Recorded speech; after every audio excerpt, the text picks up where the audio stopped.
This is The Strange Recital, a podcast about fiction which questions the nature of reality.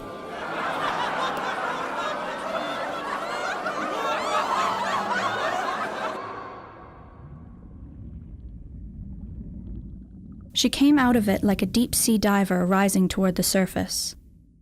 The crushing blackness of unconsciousness gave way to an awareness that she was asleep, and then to a sort of vague knowledge that there was something out there besides the darkness. Light seeped through her eyelids, and though she wasn't quite awake, she could feel that she had a body, and that her body lived in the real world. The real world of pain. It was everywhere. She could feel it gnawing at her, vicious and biting in some places, dull and aching in others. It was a regular banquet, a cornucopia, a table set with pains large and small. She could press her mind into any part of herself and find that the pain there had aspects and texture. Her muscles ached with the thick heaviness of exertion. Her joints throbbed with the shock of repeated impact, and the different pains somehow multiplied together to create a new kind of meta-pain, a blurring of her entire insides into a centerless, boundless, throbbing plasma of hurt. But mostly it was her skin, which burned with a kind of heat and electricity, and a strange sort of difference, not pain exactly, but not anything nice either, that covered her entire body and made her reluctant to open her eyes and see what was going on. Her. The word echoed in her head. Her, she, me. I'm a her, she thought. And then, uncertain, she moved her hand under the sheet to take inventory. Her hand wouldn't move. She strained and could feel thick cuffs around her wrists. She tried to lift a leg, but her ankles were cuffed as well. She moved. I saw. The floorboards creaked, and a shadow passed across her face. Can you hear us? Can you speak? You're safe, you're with friends.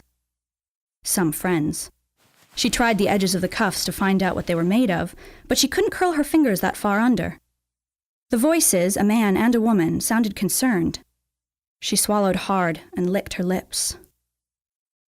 Water, said the woman's voice, get water.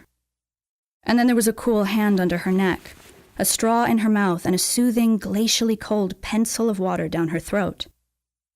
The water eased the burning like a narcotic injection. She sucked the glass dry and heard a gurgle as the straw caught air. Slowly, she opened her eyes. A worried face hovered over hers. The woman was in her 50s, handsome more than beautiful, dark-skinned and intense. The man behind her was out of focus, but the woman radiated a kind of beatific, no-nonsense calm. I'm Dr. Simone, Catherine. This is my son Peyton. He found you 2 days ago, said the woman. You've had a terrible fever, but I think you're pulling out of it. Can you speak? She cleared her throat, but no words would come out. The doctor put another straw in her mouth, and she sucked down another cup of water. She cleared her throat again. If you're friends, why am I tied down? Her voice came out croaky and hoarse from disuse, strange to her own ear. The young man stepped forward. He was darker than his mother, tall and thin, his tight cropped hair almost at the ceiling. This is the Harlem People's Clinic, and my mother runs it. I found you, and this is where I brought you. Dr. Simone leaned over and laid a cool palm on her forehead. Your signs are almost normal. How do you feel? The girl ignored the pain coursing through her body and tried again to feel the wrist cuffs. No good. She could barely move. The strain of pulling at the cuffs was too much. She untensed her muscles and let the bone-deep ache and the burning of her skin pull her back down. I feel like I'm tied to a bed. The doctor stiffened at the tone. That was to keep you from hurting yourself or pulling out the IV. Now that you're awake, we'll unlock you. Peyton, wait here. I'll be right back. The doctor left and the skinny guy sat down. So not just cuffs, but locks too? The guy, Peyton, shrugged. That's so nobody takes off the cuffs without permission. She flexed her toes one at a time and then did the same with her fingers. They ached, but they all moved. Were they really going to unlock her? Or was it some kind of ruse? What were her options? She looked around at the table by the head of her bed. The lamp might work as a club. You were pretty violent last night, throwing yourself around and shouting. She took a closer look at the boy. He was tall but skinny. She figured she could take him if it came to it. "So you found me." "That's right. And then you sat here last night watching me." Dark as he was, she was sure she saw him blush. "I didn't hang. I stopped in once to check on you." "Do I know you?" "You're not very friendly, are you? Not when I'm tied down." The doctor bustled back in with a small ring of keys. "They weren't where I usually leave them. We'll have you out of these in no time." Her son got up and moved back. The doctor turned and waved her hand dismissively. "Peyton, I think you'd better leave." The doctor looked down at her. "You don't have much on under that sheet, you know." She waited for the click of the closing door, and then the doctor leaned over. 2 quick turns and some tugging on the buckles, and the cuffs were off. The doctor dropped the keys on the side table. "Hold still 1 more second, and I'll take out the IV." She took out tape and a cotton ball and fiddled under the edge of the sheet. The girl didn't look down but felt a tickling, and then a cotton ball being taped to her inner arm. "Don't nurses usually do this?" "Honey," said the doctor, "we're the Harlem Clinic, not the Mayo Clinic." The doctor stood up. "All set." The girl pushed herself up onto her elbows, the sheet still tucked under her chin. Her arms ached as they bent, and the burning pain where her back had been pressed against the mattress now shifted to her elbows. Catherine leaned back, waiting to see if she could sit upright. The girl blinked and stared hard at the woman standing over her. "Do I know you?" "No."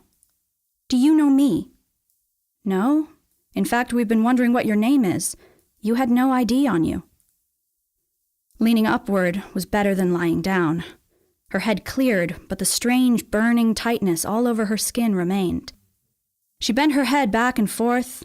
Her neck muscles ached as much as the rest of her. "Dear, can you tell me your name?"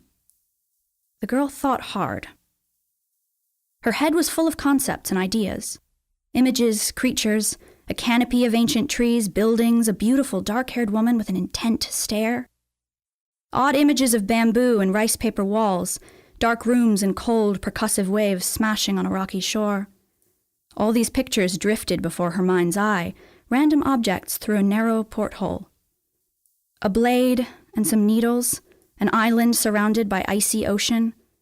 Her head was a bowl of image salad, with no central construct holding any of it together, and, she realized, the missing element that would have glued them together and turned them from a phantasmagoria into a body of knowledge was a self. When she tried to think of herself, a strange gray blot stood in the way, a kind of mental smudge where her self-image should be. "I don't know my name." She lowered her head, confused and a little ashamed. She must have a name, but it seemed to be just out of reach, somewhere at the back of her mind. "You're still in shock. I think," Catherine hesitated, "if you see yourself in the mirror, you might remember something." There was an odd tone to her voice. The doctor leaned over and took her arm. "Can you stand?" "My goodness, you're still very hot, but I think the fever has broken. I had a good look at you over the past couple days, and I think you're going to be okay." The doctor tucked the sheet around her, gripped her arm, and helped ease her up. As weak as she felt, under the throbbing she could sense her strength, and her muscles responded. She commanded her legs to ignore the aches and pains and move, and they moved, or at least they locked in place and stood. She swayed a little, and she felt Catherine tighten her grip. She looked over at the doctor. They were about the same height. What had she been thinking a moment ago? Clubbing this woman with a lamp? Why was she so paranoid? The girl's mind went down a mental path looking for her name, but the path went nowhere. "Why didn't you bring me to the hospital?" The doctor sighed. "Because that boy out there, my son Peyton, he's an idiot. It's complicated, but the truth is, you really didn't need anything more than some liquids in you. See if you can walk, just take a step." A wave of dizziness hit her, and she held still to make sure she wouldn't fall. It passed. Clutching the sheet, she surveyed the room. It was a basic hospital room, a sterile bed with a sanitized sheet, some monitors, a couple doors. "Just a step," repeated Catherine. "If you're too weak, we'll try again tomorrow." Her joints and muscles throbbed, but she forced her knees to lock and her legs to tighten. She took one tentative step, and then another. Catherine guided her, shuffling to the bathroom, opened the door, and turned on a light. Hanging on the inside of the door was a mirror, and for the first time the girl saw herself.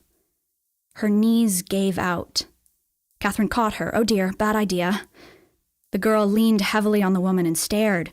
Still clutching the sheet around her, her body was hidden, but the face that looked back at her was thin and Asian. Her hair was shaved off, and her entire bald head, her neck, and even the part of her hand that held the sheet were covered in hundreds of intricate and interlocking tattoos that glowed and shimmered in the harsh fluorescent light. She stepped closer to the mirror, speechless. Catherine held her arm, clucking and berating herself. I shouldn't have done this. All those tattoos are fresh. When we found you, you were still bleeding and your skin was raw. Someone did all this at once. The girl reached out to touch the mirror, then stopped herself and ran her fingers along her own cheek. Her skin responded with an odd sensation, as if it both was and was not part of her. She felt her fingers, and she also felt something feeling her fingers. That explained the burning. Her skin had been pierced millions of times. The tattoos on her face were nearly symmetrical, and yet the two sides were made up of entirely different images. Across her forehead was a creature like a phoenix or a dragon. Its glowing red and yellow wings spread across her forehead and around her eyes, dominating the other images. The dragon emanated power. It was hard to draw her eyes away from the eyes of the creature that stared out from above her own. In the scales of the wings were countless smaller tattoos, amulets, kanji characters, minuscule figures of women, fish, spiders, and butterflies, all richly colored and shaded, and carefully tiled into an uninterrupted carpet across the surface of her face. Her hand, the one she could see, was a maze of smaller tattoos, cats, beetles, birds, lizards, and more tiny strings of kanji. She turned her hand over, marveling at the complexity and the strangeness of it. Her neck showed a fantasy creature that looked like a fire-breathing fox, and her mind spoke to her. Kanchi Kotsoritsu. On the other side of her neck, she saw a fish, and again her mind whispered, Sotoki Sosai. And then a thought struck her, and she looked in the mirror again and loosened her grip on the sheet.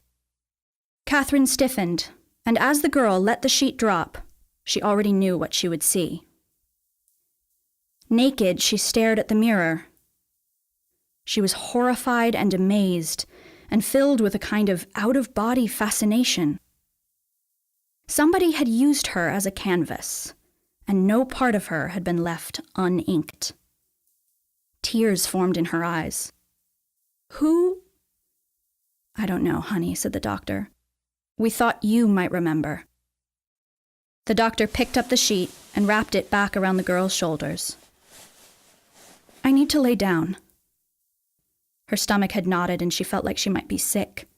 She leaned on the doctor as she led her back to the bed, where she turned and sat heavily. Her mind couldn't form the questions she wanted to ask. Who was she? What was she? Why this? She lay down, and the doctor spread the sheet gently back over her. The girl stared at the ceiling. She reached her hand back up and ran it across her shaved head and down her ruined cheek. She felt her neck, and for just a moment, another thought filled her mind. She was missing something. Something important. Something had been taken from her. That was Wake Up Call by Alan Brooks. It was read by Lachlan Brooks. Wake Up Call is the first chapter of Alan's novel, Indigo, Ink to Blood. We'll be talking to him right after this.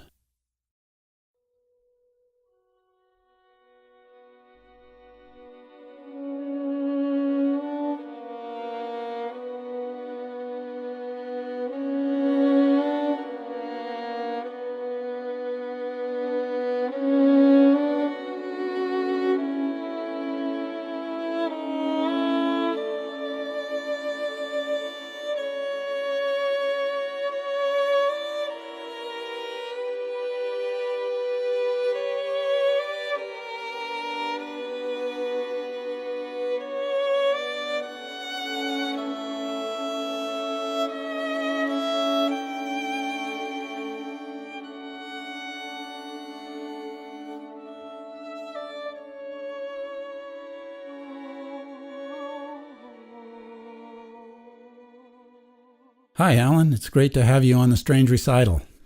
Hi, Brent. Hi, Tom. Thank you for having me. You know, one thing we like to ask our guests is, given that this is a podcast about fiction that questions the nature of reality, why, in your opinion, did we select this particular piece of your work? I don't know my name. Tattoos are transformative. The book is all about ink and people getting inked. And at a most basic level, I think people get inked to take something that's inside their mind and put it on their body to make it more of a public statement. So things that were private, were just thoughts, were part of somebody's self-image, they turned it into a statement, and they do. So it's transformative at the most basic physical level.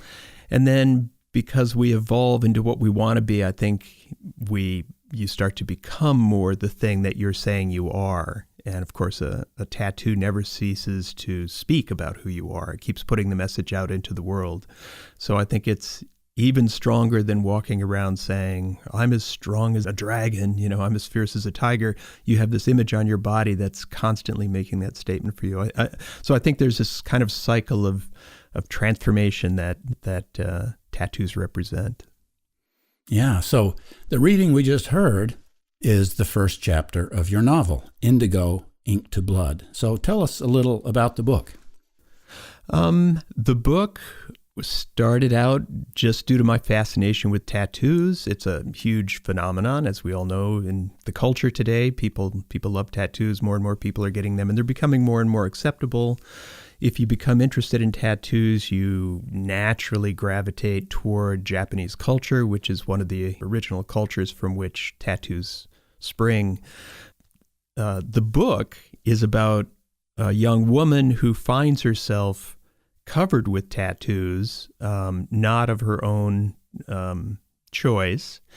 And she wakes up very much like in a kind of Jason Bourne fugue state, not knowing who she is, and with all this ink on her body, which she begins to discover is not ordinary ink. It gives her certain kinds of powers. And so the ink is even more transformational than ink would be in our normal world. And so it's a voyage of self-discovery for our hero, who adopts the name Indigo because she doesn't know who she is. And beyond self-discovery, she finds she's being chased down for reasons that takes her a long time to figure out why she's being chased down. Well, I imagine you can't escape the occasional reference to the Ray Bradbury classic, The Illustrated Man, which was actually a short story collection that used the framing device that each of the stories was depicted by a tattoo on a carnival worker's skin. One of my favorite books as a kid. Yeah, mine too. It's surprising how few people have ever referenced The Illustrated Man to me. I don't know if it's fallen out of culture a little bit, if it's sort of fallen out of the awareness or the canon as it's being taught. But I was so in love with the stories of The Illustrated Man as a child, as a very young man, that I, in fact, remember some of those stories very, very, very well. I would quote them to people without ever knowing that I was talking about the stories of The Illustrated Man. Wow. Because as you know, The Illustrated Man himself is the framing device for stories that aren't really connected to each other. Mm-hmm. I loved The Veld. I remember reading that story of the children who are in a kind of virtual reality room surrounded by an African plain with lions and gazelles, and as the parents try to remove them from that space, the lions eat the parents. Yeah, right. That was a good one. Fantastic story.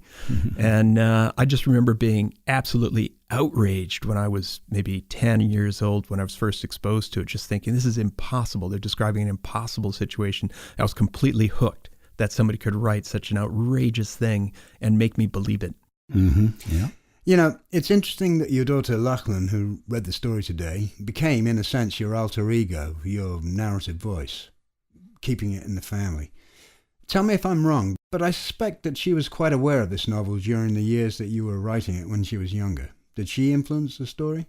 Well, I I talked about it obsessively. She was very aware of all the research I was making into tattoos. She egged me on about getting tattoos, knowing my very deep fear of needles. And on a practical level, she did readings and had a lot to offer, especially as to my ability or inability to capture the voice and being of a young woman. So, yeah, I just can't say enough about how fantastic Lachlan's been in the whole process. Wow, that's great. Now, one thing that came up for Tom and me that we wanted to ask you about is there are just so many stories, books, movies that are about harm being done to women. Now, it's been theorized that this is an expression, either conscious or unconscious, of male-dominated culture keeping women down. So what are your thoughts about this in relation to your book? Yeah, I think as a male writer, you approach that very cautiously. I'm not sure that I'm the best voice to address the issue. But you know, the main character of this book, Indigo, is moving from a culture that, I mean, this gives away a little bit of the plot, but she's moving from a culture that is fiercely patriarchal into a sort of culture, into the American culture, which is a little more amorphous, and then into a sort of other culture it's not really completely run by women, but it's definitely a female-dominated meritocracy. So yeah, I was aware of it. I was trying to address that, and of course, the group that Indigo has escaped from is more than fiercely patriarchal. They're very isolated, and are patriarchal in a way that's really centuries and centuries old.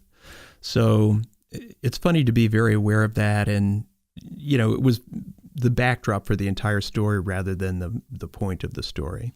Mm-hmm. So, was it the female doctor that tattooed her? Don't answer that. But tell us about some of your other writing, your both past and current projects. Well, I'm very busy right now. I have another science fiction book out. It's much shorter and a little more grounded in just pure science, whereas Indigo moves into a world that's more magical. Grounded in fiction. And then I'm writing a series of plays, which I'd hope to get off the ground soon. They're basically finished. And I'm involved in trying to get a movie done this year. Wow. Yeah, a lot of different things. Wow. That's great. So, thank you, Alan. It's time for us to go. I've got an appointment to get a tattoo this afternoon. That's weird. So do I. I'm getting my whole novel tattooed on my chest. Really? I'm just getting a little flower on my lower back. Tramp stamp, I think they call it. Oh, that'll look good with your crop top and hip hugger bell bottoms. Yeah, okay. Thank you, Alan. Thank you very much. Thank you for having me. It's been a pleasure.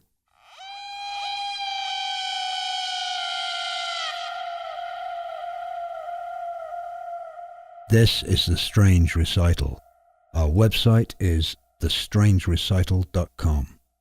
The music on this episode was The Spirit of Russian Love by Zenaida Troikai. I'd be joking if I said this was episode 12358. This is, in fact, episode 18071.